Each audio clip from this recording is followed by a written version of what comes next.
पौष मास शुभ पुण्य का दे संदेश, विशाल तप भक्ति और ज्ञान से निर्मल हो संसार। हरि स्मरण की ज्योत से मिटे धर्म का भार, पौष कथा की गूंज से जग में हो उजियार। ओम भास्कराय नमः। हरे कृष्णा। आप सभी का दिन शुभ और मंगलमय हो। मैं नीलम आप सभी का आपके अपने चैनल प्रभु भक्ति संगीत में हार्दिक स्वागत करती हूँ। पौष का महीना हमारे हिंदू धर्म में बहुत ही विशेष माना जाता है। हिंदू कैलेंडर के अनुसार मार्गशीर्ष मास के बाद और पौष मास की शुरुआत होती है और यह हिंदू कैलेंडर का 10वां महीना माना जाता है, जिसे हम पूस का महीना भी कहते हैं। और हर महीने में किसी न किसी देवता की पूजा की जाती है। हर महीना किसी न किसी देवी देवता को समर्पित होता है।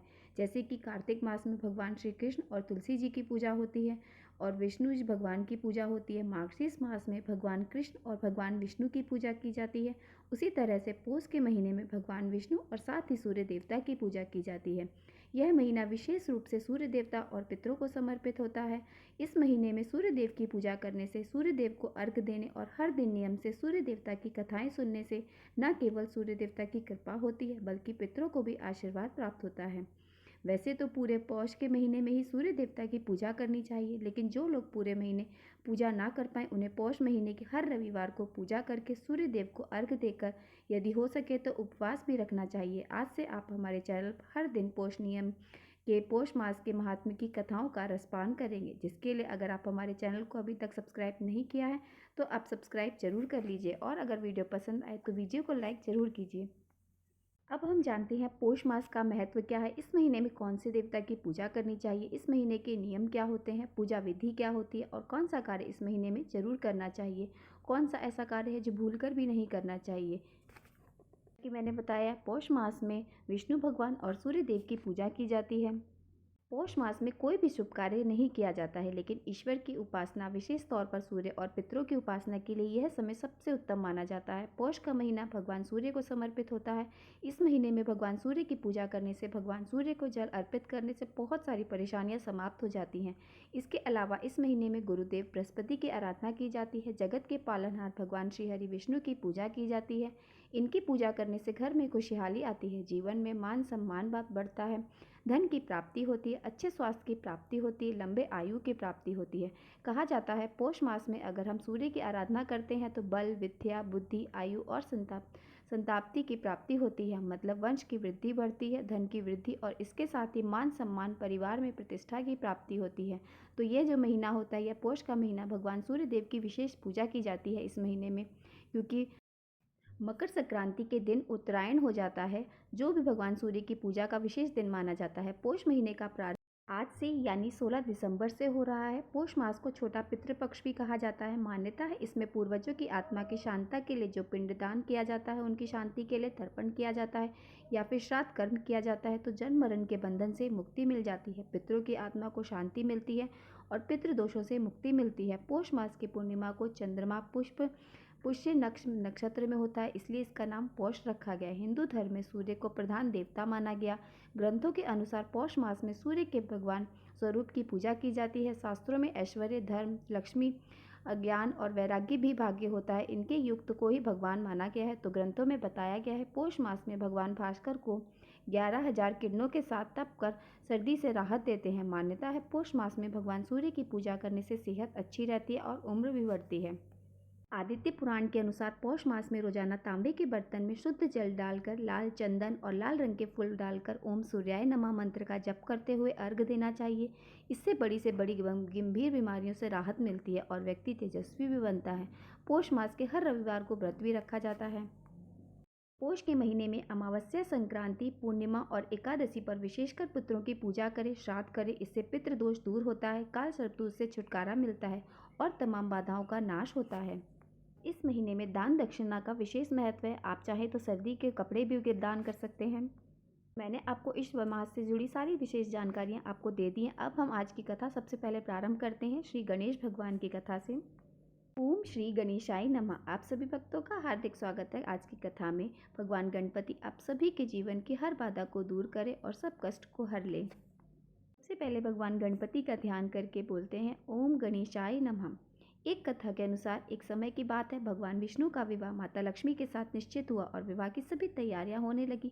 सभी देवी देवताओं को निमंत्रण भेजा गया, लेकिन भूलवश गणेश जी को निमंत्रण देना रह गया। इधर भगवान विष्णु की बारात जाने का समय आ चुका था। सभी देवता अपनी अपनी पत्नियों के साथ विवाह समारोह में शामिल होने के लिए वहां पहुंच गए, परंतु सभी देवताओं ने देखा गणेश जी तो कहीं दिखाई नहीं दे रहे। तब उन्हीं सभी ने आपस में चर्चा की कि क्या गणेश जी को न्योता नहीं दिया गया। फिर गणेश जी स्वयं ही नहीं आए।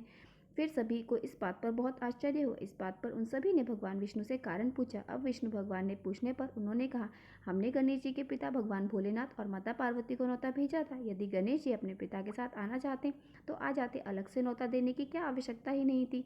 दूसरी बात यह है कि उनको खाने में 1.25 मन मूंग, 1.25 मन चावल, 1.25 मन घी, 1.25 मन लड्डू का भोग चाहिए। यदि गणेश जी नहीं आएंगे तो कोई बात नहीं, दूसरे के घर जाकर इतना सारा खाना पीना अच्छा नहीं लगता। इतनी वार्ता कर ही रहे थे कि किसी एक ने सुझाव दिया, यदि गणेश जी आते तो आपके द्वारा बोलने पर आप उनको द्वार पर बैठा सकते थे। वह आपके घर का ध्यान रखते, क्योंकि वह तो चूहे पर बैठ कर आते, बहुत धीरे धीरे चलेंगे तो वो बारात में बहुत पीछे रह जाएंगे। आप उनको ये बोल सकते। यह सुझाव सबको पसंद आया तो फिर विष्णु भगवान ने अपनी सहमति दे दी। तब गणेश जी को निमंत्रण देकर आमंत्रित किया गया और उनको समझा बुझाकर घर की रखवाली करने को बैठा दिया गया और इसके बाद बारात चल दी। तब नारद जी ने देखा कि गणेश जी तो दरवाजे पर बैठे हुए। वे गणेश जी के पास गए और रुकने का कारण पूछा। तब गणेश जी कहने लगे, विष्णु भगवान ने मेरा बहुत अपमान किया है। नारद जी ने कहा कि आप अपनी मूषक सेना को आगे भेज दीजिए, वह रास्ता खोद देंगे जिससे कि आगे वहां धरती में धंस जाएंगे। तब आपको सम्मान पूर्वक बुलाना ही पड़ेगा। नारद जी की बात सुन गणपति जी को पसंद आई। अब तो भगवान गणेश जी ने अपने मूषक सेना को आदेश दिया कि जाओ और रास्ते की सारी जमीन खोद दो। फिर मूषक महाराज ने वही किया जो भगवान गणपति ने आदेश दिया था। मूषक सेना ने जाकर वाहन के नीचे की सारी जमीन पोल कर दी और सारी खोद दी, मतलब जमीन के नीचे बिल बनाकर और जमीन को खाली कर दिया, सुरंग की तरह बना दिया। और वह जब वहां से बारात निकली तो रथों के पहिए धरती में धंसने लगे। लाख कोशिशों के बाद पहिए भी वहां से नहीं निकले। सभी ने अपने अपने उपाय कर लिए, परंतु पहिए तो निकले ही नहीं, बल्कि जगह जगह से टूटने लगे। किसी की समझ में नहीं आ रहा था कि अब क्या किया जाना चाहिए। तब तो नारद जी ने आकर कहा कि आप लोगों ने गणेश जी का अपमान किया, जिस कारण से यह विघ्न आ रहे हैं। यदि उन्हें मनाकर लाया जाए तो ये सारे सिद्ध हो जाएंगे और ये संकट टल जाएंगे। तो तब भगवान शंकर ने अपने दूत नंदी को भेजा और वे गणेश जी को लेकर आ गए। गणेश जी का आदर सम्मान के साथ पूजन किया गया और जैसे ही भगवान गणेश की पूजा हुई वैसे ही रथ के पहिए निकलने लगे और संकट टल गया। अब रथ के पहिए निकल तो गए, परंतु वे टूट फूट गए थे। तो अब इन्हें कैसे सुधारे। फिर पास के एक खेत में एक किसान काम कर रहा था। उसे बुलाया गया और अपना कार्य करने के लिए श्री गणेशाय नमः कहकर गणेश जी की वंदना करके मन ही मन कहने लगता है। देखते ही देखते सारे पहिए स्वयं ठीक हो जाते हैं और फिर वह सबसे पहले गणेश जी की ही पूजा करता है। तो वह सबको देवताओं को बोलता है कि हम तो ज्ञानी अज्ञानी हैं और हम सारे मानव हैं, पर फिर भी हम सबसे पहले श्री गणेश जी का पूजन करते हैं और आप लोग तो देवतागण हैं, फिर भी आप भगवान गणेश जी को कैसे भूल गए। अब आप लोग भगवान श्री गणेश की जय जयकार बोल जाए और आपके सब काम बन जाएंगे और कोई संकट भी नहीं आएगा। ऐसे कहते हुए बारात वहां से चली और भगवान विष्णु का लक्ष्मी जी के साथ विवाह संपन्न हो गया और सभी सकुशल घर लौट आए। गणेश जी महाराज, आपने जैसे भगवान विष्णु का सारा कार्य संवारा, उसी प्रकार से सबके कार्य सिद्धि कीजिए। बोलो गजानंद भगवान की जय। अब आप पौष माह के पहले दिन का महात्म्य सुनेंगे। एक बार भगवान साकृति आदित्य लोक में गई। आदित्य लोक में भगवान सूर्य नारायण वास करते हैं। वहां सूर्य नारायण को प्रणाम करके उन्होंने चक्षुमति विद्या के द्वारा उनकी स्तुति की। उन्होंने स्तुति इस प्रकार की, चक्षु इंद्री के प्रकाशक भगवान श्री सूर्य नारायण को नमस्कार है। आकाश में विचरण करने वाले सूर्य नारायण को नमस्कार है। महासेन अर्थात सहज किरणों की भारी सेना वाले भगवान श्री सूर्य नारायण को नमस्कार है। तमोगुण रूप में भगवान सूर्य नारायण को नमस्कार है। रजोगुण रूप में भगवान सूर्य नारायण को नमस्कार है। सत्व गुण रूप में भगवान सूर्य नारायण को नमस्कार है। हे भगवान, आप मुझे असत्य से सत्य की ओर ले चलिए, मुझे अंधकार से प्रकाश की ओर ले चलिए।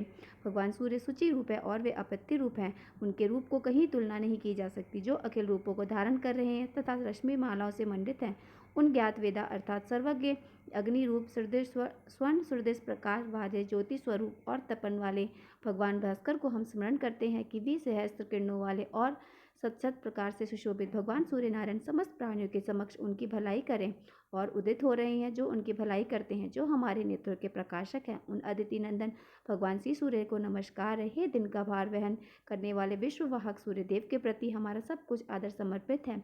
इस प्रकार चक्षुमति विद्या के द्वारा स्तुति किए जाने पर भगवान सूर्य नारायण अत्यंत प्रसन्न होकर बोले, जो ब्राह्मण इस चक्षुमति विद्या का नृत्य करता है उसे आँख का रोग नहीं होता, उसके कुल में कोई अंधा नहीं होता। 8 ब्राह्मणों को इसका ग्रहण करा देने पर इस विद्या की सिद्धि होती है।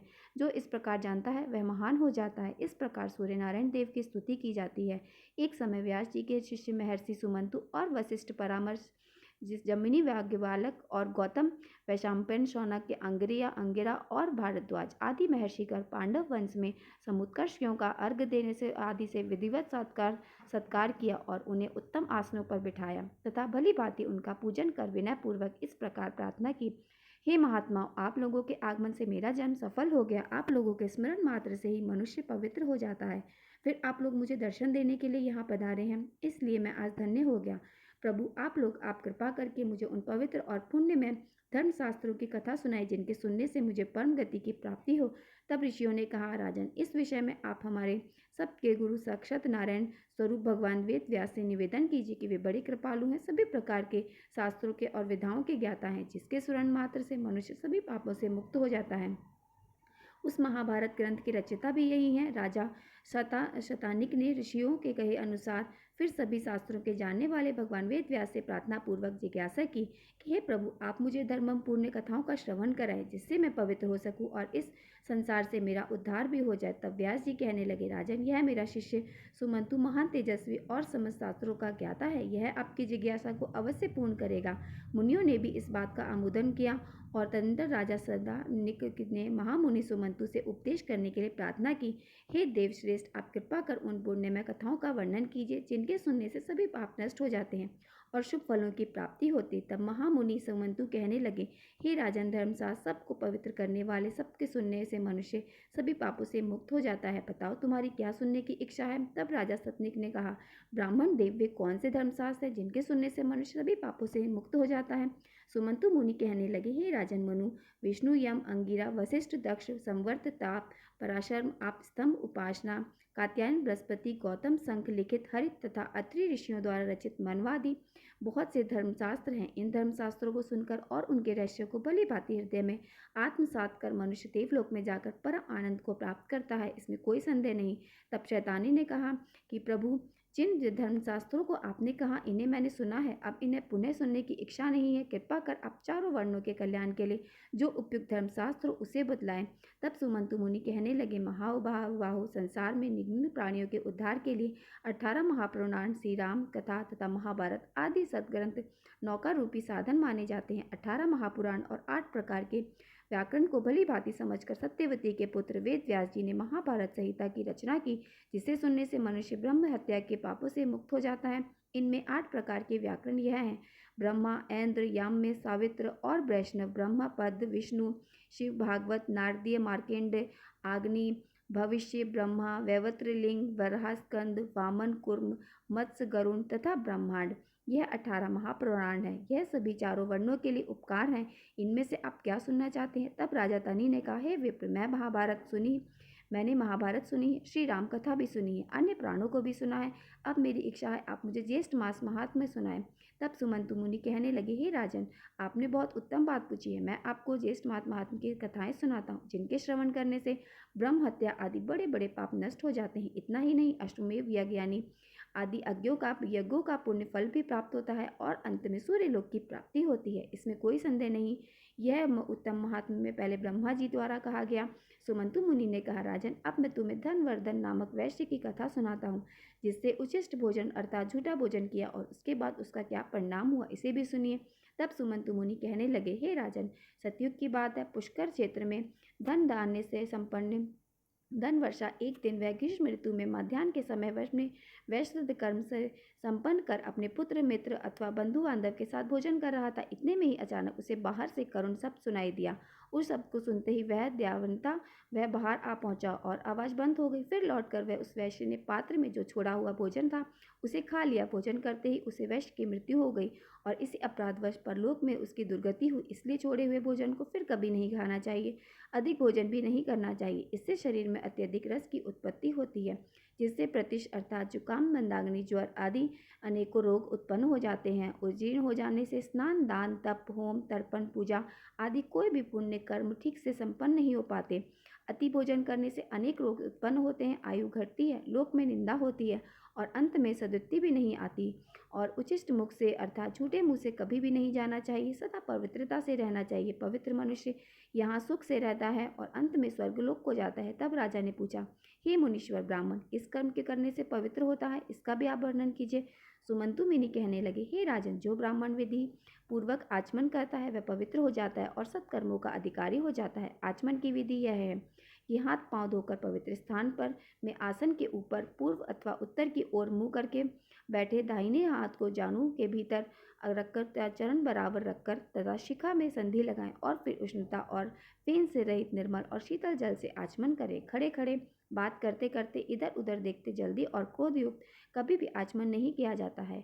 हे राजन, ब्राह्मण के दाहिने हाथ में 5 तीर्थ कहे गए हैं, देव तीर्थ, पृथ्वी तीर्थ, ब्रह्म तीर्थ, प्रजापति तीर्थ और सौम्य तीर्थ। अब आप इनके बारे में भी जान लीजिए, इनके लक्षणों के बारे में भी जान लीजिए। अंगूठे के मूल में ब्रह्मा तीर्थ, कर्निष्ठा के मूल में प्रजापति तीर्थ, अंगुलियों के अंग भाग में देव तीर्थ, तर्जनी और अंगुर तीर्थ और हाथ में ये मध्य भाग में सौम्य तीर्थ कहा जाता है, जो देव कर्म में प्रशस्त माना गया है। देवार या ब्राह्मण को दक्षिणा आदि कर्म देव तीर्थ से तर्पण, पिंडदान, कर्म पृथ तीर्थ से आचमन, ब्रह्मा तीर्थ से विवाह के समय लाजा होम आदि और सोमपान, प्रजापस्त तीर्थ से कमंडल ग्रहण, दधि प्रास आदि कर्म स्वामी तीर्थ से करना चाहिए। ब्रह्मा तीर्थ से उपस्पर्श सदा श्रेष्ठ माना गया है। उंगलियों को मिलाकर एकाग्रचित होकर पवित्र जल से बिना शब्द किए हुए 3 बार आचमन करने से महान फल प्राप्त होता है और देवतागण भी प्रसन्न होते हैं। प्रथम आचमन से ऋग्वेद, तृतीय से यजुर्वेद, तृतीय से सामवेद की तृप्ति होती है और आचमन करके जल युक्त दाहिने अंगूठे से मुख का स्पर्श करने से अर्थवेद की तृप्ति होती है। ओष्ठ के मार्जिन से अर्थात होठों के मार्जिन से इतिहास और पुराणों की तृप्ति होती है। मस्तक में अभिषेक करने से भगवान रुद्र प्रसन्न होते हैं। शिखा के स्पर्श से ऋषिगण, दोनों आंखों के स्पर्श से सूर्य, नासिका के स्पर्श से वायु, कानों के स्पर्श से दिशाएं, भुजाओं के स्पर्श से यम, कुबेर, वरुण, इंद्र तथा अग्निदेव तृप्त होते हैं। नाभि और प्राणियों की ग्रंथि के स्पर्श करने से सभी तृप्त हो जाते हैं। पैर धोने से भगवान विष्णु, भूमि में जल छोड़ने से वासुकी आदि नाक तथा बीच में जो जल बूंदे गिरते हैं उनके 4 प्रकार के भूतग्राम की तृप्ति होती है। अंगुली से नेत्र, अंगूठा मिका से नासिका, अंगुलारता से कान, सभी उंगलियों में भुजाओं का अंगुल तथा सभी उंगलियों के सिर का स्पर्श करना चाहिए। अंगुर है तर्जनी वायु रूप, मध्यमा प्रजापति रूप, अनामिका सूर्य रूप और कनिष्ठ का इंद्र रूप माना जाता है। इस विधि से ब्राह्मण के आचमन करने पर संपूर्ण जगत, देवता और लोग तृप्त हो जाते हैं। ब्रह्मांड सदा पूजनीय है क्योंकि वह सर्वदेव माना जाता है। ब्रह्मा तीर्थ, प्रजापस्त तीर्थ अथवा देव तीर्थ से आचमन करें, परंतु पर्त तीर्थ से कभी भी आचमन नहीं करना चाहिए। आचमन का जल हृदय तक जाने से, ब्रह्मांड की कंठ तक जाने से, क्षत्रिय की और वैश्य की जल से, प्रास से तथा शूद्र की जल से स्पर्श मात्र से ही शुद्धि हो जाती है। नारायण नारायण। आज के अध्याय में बस इतना ही। इसके आगे का वृत्तांत आप सभी अगले अध्याय में जरूर सुनिएगा। अगर वीडियो पसंद आई हो तो वीडियो को लाइक अवश्य कीजिएगा। अब हम सब मिलते हैं अगले वीडियो में। जय हो सूर्य भगवान की, जय हो विष्णु भगवान की।